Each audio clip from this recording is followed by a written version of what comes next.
Bonjour Brice Hortefeux. Bonjour. Le tribunal correctionnel de Paris a donc condamné ce vendredi le maire de Levallois-Perret, Patrick Balkany, à 4 ans de prison avec mandat de dépôt.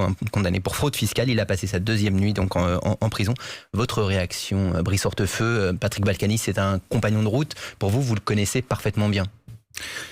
Oui, j'ai bien sûr adressé très rapidement un message d'amitié à Isabelle Balkany, destiné aussi bien sûr à son époux Patrick.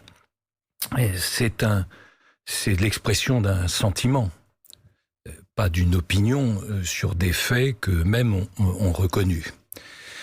Mais au-delà de ce message, moi je ne peux pas m'empêcher quand même de m'interroger sur la décision qui a été prise, sur un mandat de dépôt, c'est-à-dire une incarcération immédiate, et comme s'il allait partir dans la foulée... C'était pour vous inconcevable, vous ne vous y attendiez pas. Comme s'il allait partir dans la foulée au Guatemala.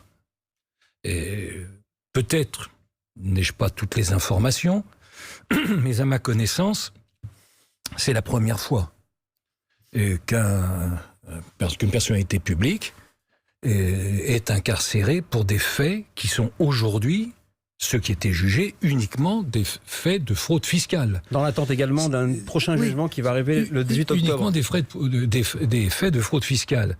Je n'ai pas le souvenir, par exemple, que M. Dieudonné ait été placé sous mandat de dépôt. Je n'ai pas le souvenir que M. Cahuzac ait été placé sous le mandat de dépôt. Et ça veut dire, pour aller un tout petit peu plus loin du fond de ma pensée, c'est qu'on doit se poser la question. Qu'attend-on de la justice? On va y revenir. On attend de la justice qu'elle soit juste, pas exemplaire. Exemplaire, ça veut dire qu'il y a une discrimination en fonction de l'individu. Vous accusez ce matin la justice d'être discriminatoire à l'égard des politiques? Je vous dis, je m'interroge. Je pense que je m'interroge, mais c'est vous qui pouvez apporter éventuellement la réponse si vous le souhaitez, mais moi je pose la question et je fais remarquer que la justice, on attend d'elle qu'elle soit juste, mais pas exemplaire, c'est un autre sujet.